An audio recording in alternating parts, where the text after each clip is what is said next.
everybody, and welcome into Blue Jays Today, where you boys always have something to say about the Toronto Blue Jays. I'm your host, Nicholas Playlaw. And I'm your host, Adam Puddle. And today, guys, we got to talk about the one thing the Blue Jays can't afford right now. They're still playing good baseball. They're still 6-4 their last 10, but there's some underlying issues that are starting to become a little bit of a concern. We got to bring it up if we want to be an honest podcast about our Toronto Blue Jays and discuss what's going wrong with them and can they improve and get through the rest of the season. Before we get to it, guys, make sure to hit that like button and smash that subscribe button if you want to stay up to date with all the latest news and content. Obviously, we are not in our current set back in home in Toronto. We're actually on the road. We're in Buffalo. We've been interviewing some of the boys. It's been great. So if you're wondering what's going on right now, that's where we're at. Yeah. We were talking with Easton Lucas. We're hopefully today going to be talking with Joey Loperfido. So like bunch of cool guys down here. And we watched the Buffalo Bisons absolutely spank. I don't even the Yankees affiliate. Yeah, Scranton. The Scranton Rail Riders. Exactly. We even watched Alek Manoah pitch as well. Yeah. So it's been a great experience so far. Shout out to you guys for allowing us to do stuff like this, man. I mean, we would not be here without you. Let's talk about the pitching of the Toronto Blue Jays right now, folks, and specifically the bullpen. To start out the season in the first half, this was something that was a major strength of the Toronto Blue Jays. Like, they were right up there amongst the best in MLB in terms of their bullpen. And this was, I mean, something that you could really hang your hat on. Defense and pitching, right? Like, hey, if we got a lead walking into the 5th or the 6th, it's going to be real difficult for you, the opposing team, to score off of us because we got one of the best bullpens in baseball, and the defense is locked down. Recently, though, both of those things haven't been looking too good. Yeah, the defense has been a little bit sloppy, but I'm not overly concerned because they just have great fundamentals. It feels like things just kind of catching up to them and things kind of going to a little bit too quick. It's a dog days of summer, making some errors. That's fine. I am looking right now at that bullpen, especially when you go and you improve the bullpen and you're hoping it gets a little bit better. Right now, it hasn't been. This is the first half stat right here. They're sixth in ERA in terms of bullpen ERA in the first half at 3. Literally 3 on the dot. And then ever since then, in the second half, they are literally 4 on the dot. That ranks them 20th in all of baseball in bullpen ERA. So a major, that's whole run that you're giving up more in that bullpen per 9. And it doesn't even make any sense because, well, what do the Toronto Blue Jays go out and do at the deadline? Right. They go get Sir Anthony Dominguez. Right. They get Louis Varland. Like, they get individuals that are really good. And honestly, like, when those guys have been on the bump, and we're going to talk, specifically about those guys in a moment, but when those guys have actually been on the bump, I like what I'm seeing out of Varland. The stuff looks great. I like what I'm seeing out of I know. It feels like he's striking people out left, right, and center, right? But the results, just in terms of actual runs coming around and score, have not been great for either of them and a handful of other individuals. This is the bullpen, I guess, just the bullpen as a whole in the second half. And as you can see right here, guys, some names that we were really coming to love at the beginning of the year. Guys that, you were thinking, wow, like major breakout here. They have not been performing as well lately. Brendan Little, that guy's got almost a 7 ERA right now. Braden Fisher, he just got sent down. So he's got to be working on some stuff. He's sure he might be coming here in Buffalo literally today. Literally, I mean, it's not impossible that we might see Braden Fisher today. I don't know if he's that quick with it, but he just got sent down yesterday by the Toronto Blue Jays because they're trying to make some space for Shane Bieber, and then also he hasn't been playing too well recently. Hoffman's been doing great. Hoffman has been doing great. The list kind of goes on here. Yeah, like I actually want to circle back to Brandon Little right there. I mean, something that was really concerning to me was the walks right now. He has 9 walks, and that tied with Yariel Rodriguez for the most walks in this second half of the season. Throwing it in the dirt. Yeah, like it feels like to me I'm seeing the command. Like he's really sticking with that knuckle curve, and don't get me wrong, that knuckle curve has given him a lot of success, especially against lefties, a ton of success. But occasionally he can get into a lot of trouble against the righties when they're in defensive mode and they're not swinging at those pitches. When he doesn't get the opposing batters to swing, it's basically not effective. And then, Yori Rodriguez, for the longest time, we were talking about him potentially closing ball games. He's got a 6 ERA in the pen. And then continuing on, Sir Anthony Dominguez, one of the additions, not doing too well, 5.19. And then Louis Varland at 5. Louis Varland looked phenomenal. And we were talking about how maybe he could be the closer. He's been looking bad. What is going on right now? Is this just a bump in the road, let me tell you, I don't know. And that's honestly, I think, what is concerning to a point. I'm not going to overreact here and scream at the top of my lungs and say, oh shit, the season's cooked right now because the bullpen's not playing well. No, I mean, there's still a month and change of baseball left to go, and the Toronto Blue Jays are 6-4 in their last 10. And yes, they did just lose a series to the Pirates, which should you be losing a series to the Pirates? No, but you know what? Everybody loses a couple bad series, so let's throw that one in the garbage can. Offense is still doing well, so I'm not completely going to, hit the panic button. Right, yeah. But it does concern me to an extent because it doesn't really check out, right? You improve that pen at the trade deadline.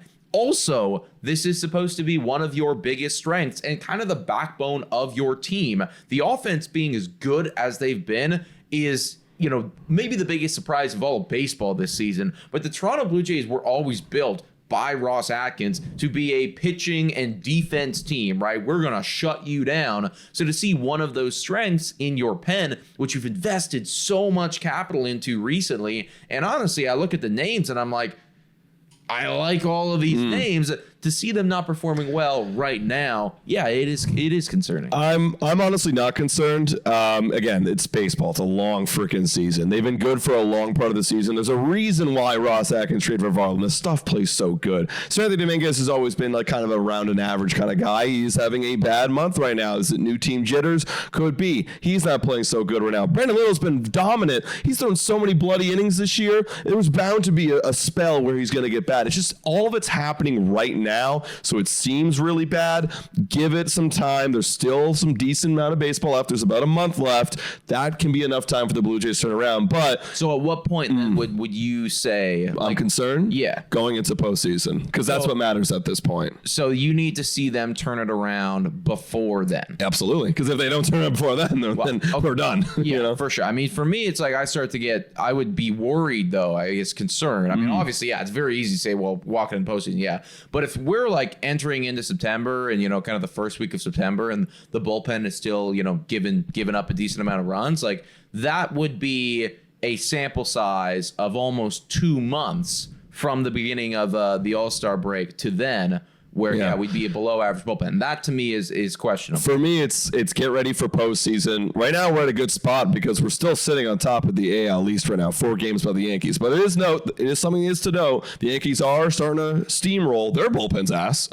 It's just they're getting a lot of offense right now and good pitching in their starting rotation. But they are coming up. So something to note, we have a big lead. We played great for the first part of the season for so long, and we built up a big lead. So we're allowing ourselves to have a little bit of a down spell, allowing ourselves to struggle, quote unquote, even though we're 6-4 in our last 10. We're still winning ball games. That's the name of the game.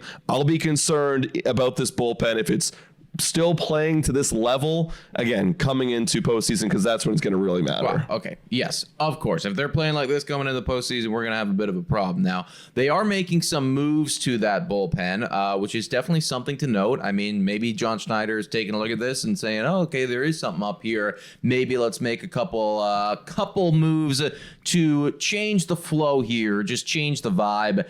Eric Lauer is set to potentially be in that bullpen on the weekend, and this is as Shane Bieber is joining that rotation, and this is also as Braden Fisher was just sent down. So a lot of fans it was a very contentious topic about Lauer potentially joining the pen because he's been so good as a starter. However, he is one of the only starters in there that has some real bullpen experience. So it looks like they're going to flirt with, again, he was very liberal with the way he was saying this. It's like he was going to experiment with it, but he didn't really put his flag in the ground and be like, he's going to be a bullpen guy for the rest of the season. No, he didn't say that. So we're going to try it out, it feels like. But it's not all like Eric Lauer could also be starting games for us in the future as well, it feels like. Yeah, obviously Eric Lauer has the most experience pitching out of the bullpen of anybody. I mean, Chris Bassett had 1 inning or 2 or whatever it was back before the All-Star break, but he has the most experience, so I understand why they do it. My problem is I really love Lauer as a starter. You look at the ERA, you look at the stuff he's been doing, the innings he's been able to give you and give your team a chance to win has been phenomenal.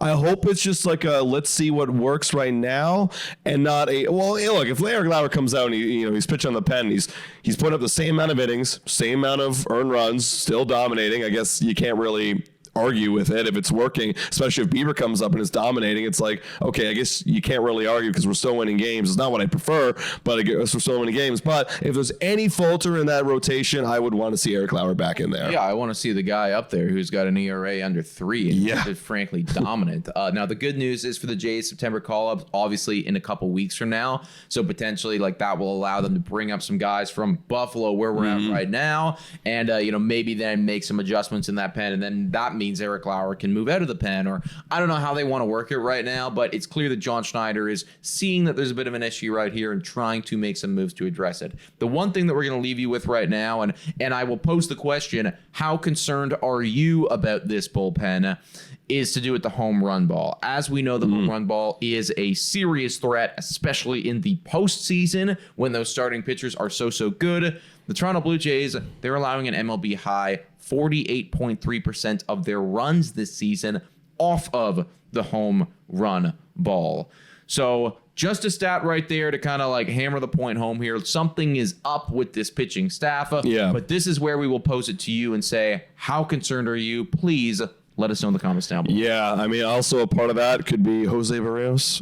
He's been giving Chris Bassett. Right? That is a part of it, actually. It's definitely a part of it. That doesn't just include the relievers. That's the starters as well, and the starters have been known to give up their fair share of bombs this season. Yeah. And also, I don't want to throw any salt on this guy. Well, he's already down, but like Shai Green was, I think, leading the league in home runs at one point. Yes. Yeah. There was a lot of home runs given up by certain individuals, and some of them aren't even on the team anymore. So that's being factored in there. We're still giving up the home runs. We are still giving up the home runs, and it is something to note. But folks, let us know your thoughts about all this in the comments down below. How concerned are you right now about this bullpen, and at what point do you really start to sound those panic buttons, about where it is sitting? Because while some guys are doing bad, there are still some good performances. Jeff Hoffman, by the way, he gets so much hate, but recently he's been phenomenal. But I want to hear all your thoughts down below. Yeah, guys, hit that like button, smash that subscribe button. It is $4 a month to become a YouTube member. Shout out, thank you to all of our current YouTube members. You guys are absolutely awesome. Thanks so much for watching, everybody, and as always,